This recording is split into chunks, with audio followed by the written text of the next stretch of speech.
Alright, so today I wanted to talk to you about why dual sports suck. This is going to ruffle some feathers, for sure. I already figured on it. However, before you instantly downvote this video, hear me out, because I have something to say that might affect you.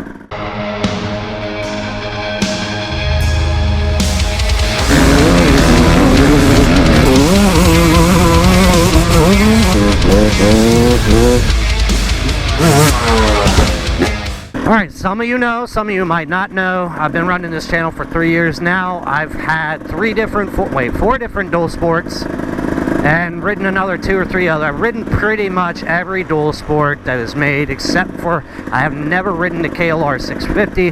Buddy of mine has one. He's just been really busy this season. Have not yet. Anyways, dual sports.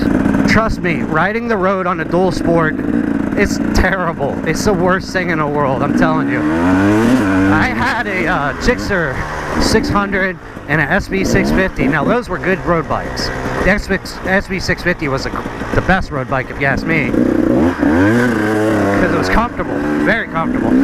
Back to that whole thing, why dual sports suck on the road. So they're really light compared to a normal motorcycle. So you get blown around like constantly.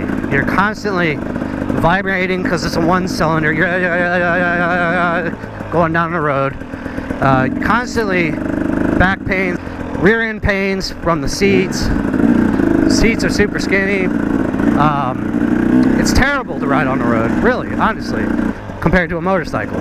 When I was looking at dual sports, I hadn't ridden in a long time.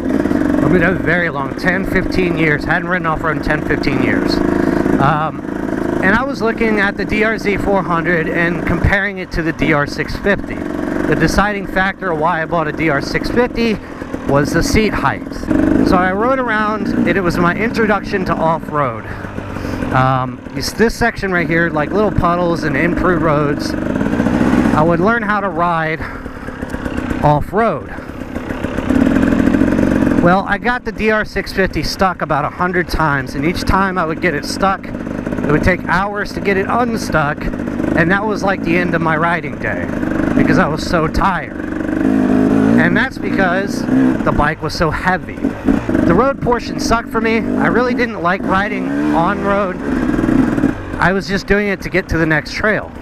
You know, and because of dual sporting, I got into dirt biking, but if somebody would have just told me from the get-go, dude, just get a dirt bike, don't screw around with that, then I would just, if I would have gone that route instead, I would have been much more financially happier, because taking a loss on 2 brand new bikes, because I wasn't sure what I wanted to do, sucks. So I have a couple questions for you, Mr. Person looking into getting into dual sports. I have some questions for you, because I have some wisdom. Do you A, have a pickup truck? You do? Great. Buy a dirt bike. You don't? I can see this becoming a problem. And here's why. Because after all of this, after deciding, okay, it's time to get an off-road bike, I had to buy a truck too. So if you don't have a truck, buy a truck. Trust me. If buying a truck is not an option and it's a budget thing, you're looking at bikes like the CRF 250L just to get into the sport. I can see why, and I understand. Hold on, let me get up this hill. It's pretty bad. Alright, better. I can understand, because, you know, I'm a father of 2.5. I had 2.5 kids, and trust me, I understand how budgets go.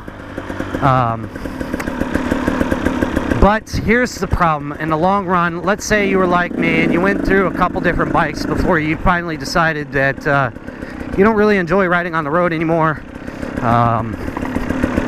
Off-road is where you want to be. So you end up losing more money over a couple years' time than you would have just bought a dirt bike and bought a truck. For those who are budget conscious, Get a used dirt bike and a used truck. Okay? You can go on Craigslist, you can go on Facebook, all kinds of different outlets. You can get a 250 4-stroke dirt bike. It's going to have a low seat height. You can get one of those for $2,000. You can pick up a pickup truck for $2,000 to haul it around. And there you go. Get yourself, if you got decent credit, get yourself a little $4,000 personal loan, spend $2,000 on a dirt bike, $2,000 on a truck, and you got the same payment you would as if you just bought that cheap CRF 250L. Okay?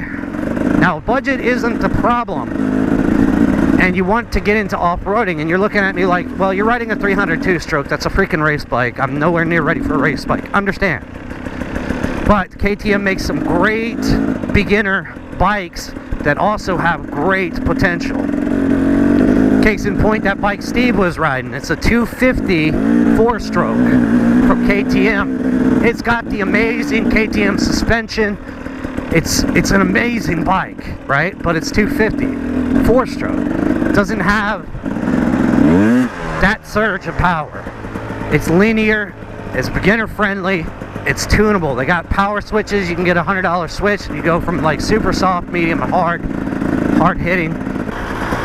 So yeah, take it from me. Don't waste time and money. Don't buy a Dualsport. Just get a dirt bike.